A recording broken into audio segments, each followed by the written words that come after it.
Good morning friends, how are you? कैसे हो? ठीक हो? आज मैं पढ़ाने वाला हूँ व्हाइट ब्लड सेल का सेकंड लेक्चर ए ग्रेनुलोसाइट के बारे में। चलो पढ़ते हैं। Let's C.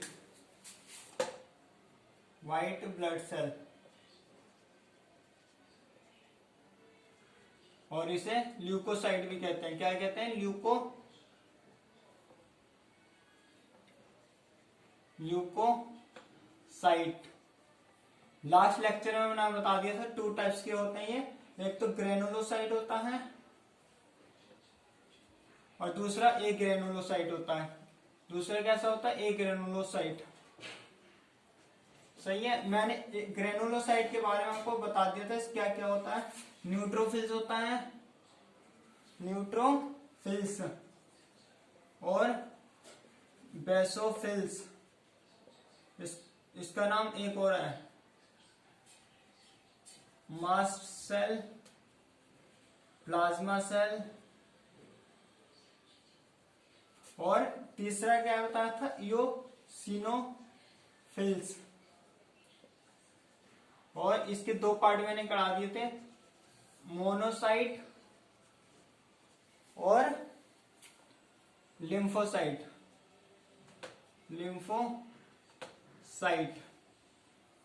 आई होप आपको इतनी बात याद होगी। ठीक है। और ये मैंने बताया था सबसे ज्यादा हमारी बॉडी में होते हैं 60 to 65%। सबसे कम हमारी ये होता है 0.5 to 1% होता हमारी बॉडी में। और ये सिनोफिल जो होता हमारे 2 to 3% था।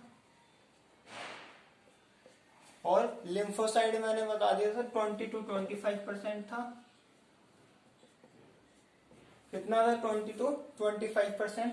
मोनोसाइट हमारा 2 to 10% था। इतनी बात मैंने आपको लास्ट लेक्चर में बता दी थी और इनके फंक्शन बता दिए थे, लेकिन आज इसके फंक्शन बताऊंगा, इसके नहीं बताऊंगा। तो किसी की स्क्रीनशॉट लेना तो प्लीज ले लो, मैं इसके फिर आगे चलता हूँ। आई होप आप लोगों ने स्क्रीनशॉट ले लिया होगा। मैं अब बताता हूँ ये मोनोसाइट और लिम्फोसाइट के बारे में।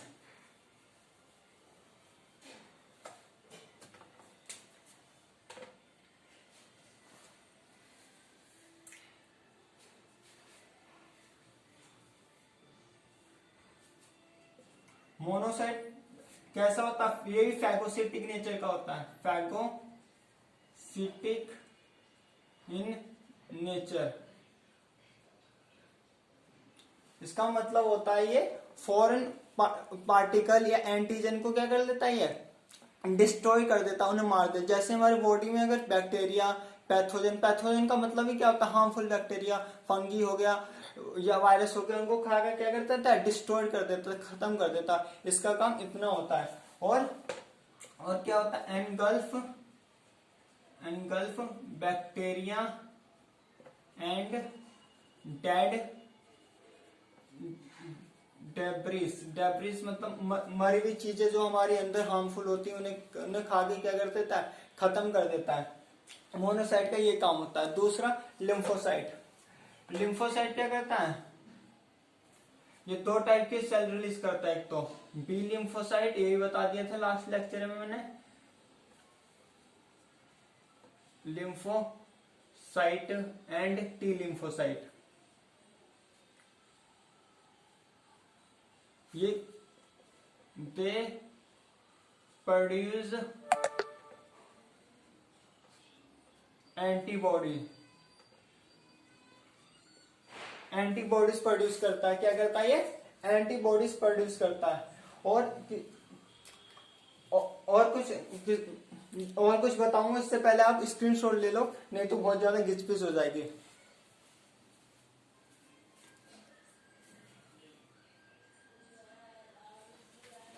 आई होप आप लोगों ने स्क्रीनशॉट ले लिया होगा। मैं और बताता हूं।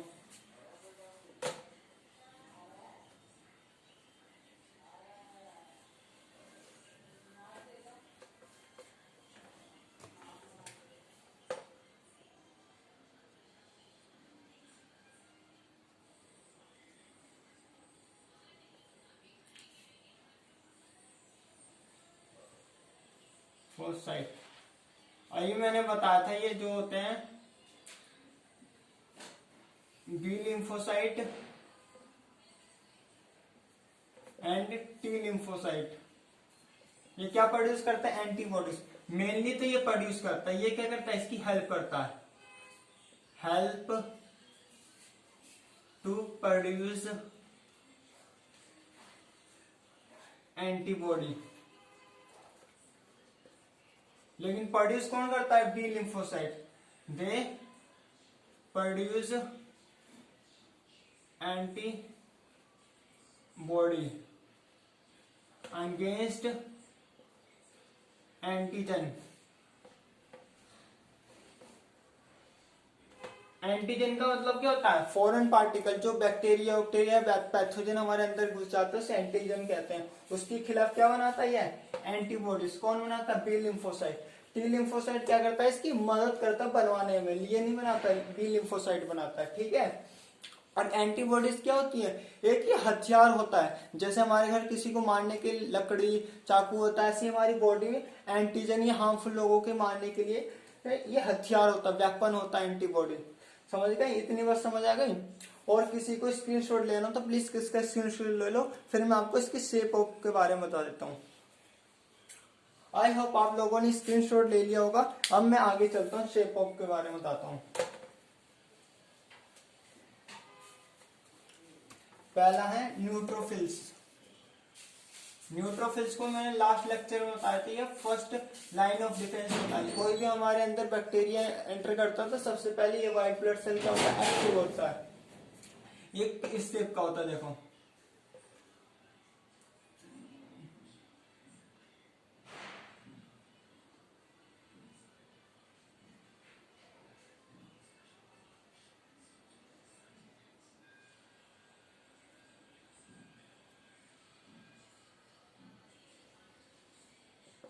और ये इस तरह से ग्रेनुल्स होते हैं साइटोप्लाज्मा में।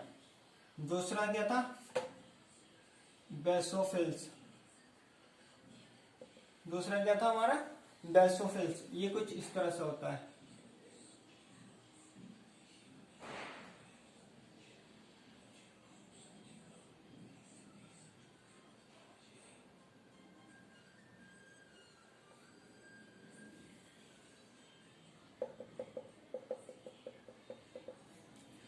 तीसरा कौन सा होता है? इयोसिनोफिल्स। कौन सा होता है? इयोसिनोफिल्स। ये कुछ इस तरह से होता है, हेडफोन की शेप की तरह।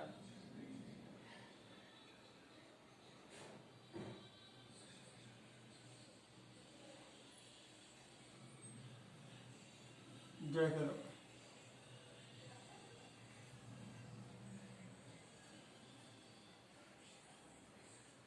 इस तरह से ये हेडफोन होता है हमारे, इस तरह की शेप में होता है हमारा बेसोफिल्स। और चौथा क्या था? मोनोसाइट। मोनोसाइट किस तरह से होता है हमारा?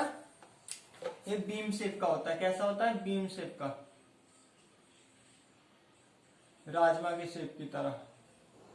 पर इसमें ग्रेनुअल्स नहीं होते, जब एक ग्रेनुलोसाइट में था। पांचवा लिम्फोसाइट।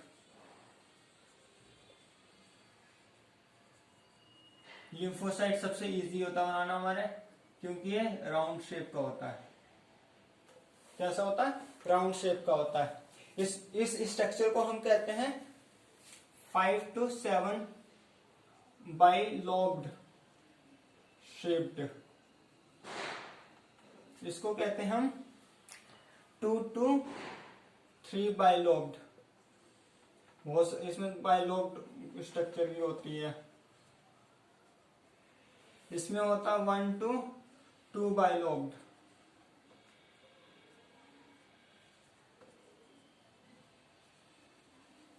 ये होती बीम शेप की, मतलब राजमा की तरह। और ये होती है राउंड शेप की। किसी को स्क्रीनशॉट लेना हो तो प्लीज आप स्क्रीनशॉट ले लियो। स्ट्रक्चर आपको समझ आ गया अच्छी तरह से, कैसे कैसी स्ट्रक्चर होती है। हमारे बोर्ड एग्जाम में 12th का सिलेबस में नहीं है, 11th में और अदर मेडिकल एग्जाम और नीट में तो आता ही आता ही है। आई होप आप लोगों ने स्क्रीनशॉट ले लिया होगा। मैं आगे चलता हूं।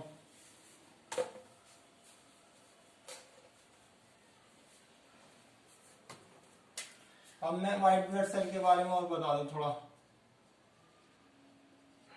पहला they have lack of hemoglobin.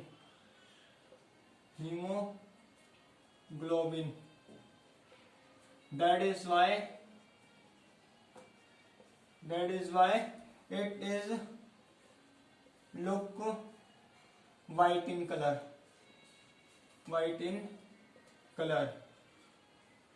इसके पास कोई भी पिगमेंट या हीमोग्लोबिन नहीं होता।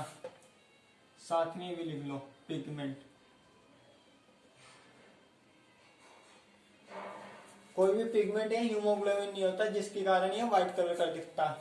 और ये कितने अमाउंट में होता है? It is present about 6,000 to 8,000 metre cube inverse of blood. इतने क्यूब में प्रेजेंट होता है हमारे ब्लड में, ठीक है। और फंक्शन क्या होता है? टू प्रोटेक्ट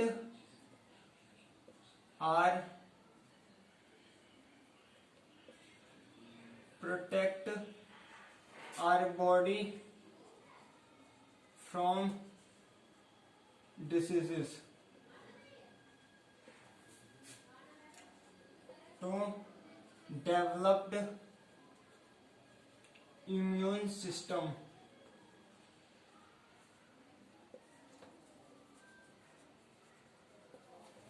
क्या करता है ये? इम्यून सिस्टम को डेवलप। इम्यून सिस्टम क्या होता है? प्रतिरोधक क्षमता। हमारी प्रतिरोधक क्षमता का मतलब होता है जो बीमारियों से लड़ने की क्षमता वो डेवलप करता है हमारी बॉडी में। ये फंक्शन होते हैं। आई होप आप लोगों को समझ आ गया होगा पूरा व्हाइट ब्लड सेल का लेक्चर। सो आपको समझ आ गया तो प्लीज लाइक करें और शेयर करें, कमेंट करो और मेरे चैनल को प्लीज सब्सक्राइब कर ले जिससे कि आपको न्यू नोटिफिकेशन जल्दी से जल्दी मिले। और आगे मैं बताऊंगा प्लेटलेट्स या थ्रोम्बोसाइट भी कहा जाता है उसके बारे में और प्लाज्मा के बारे में। धन्यवाद।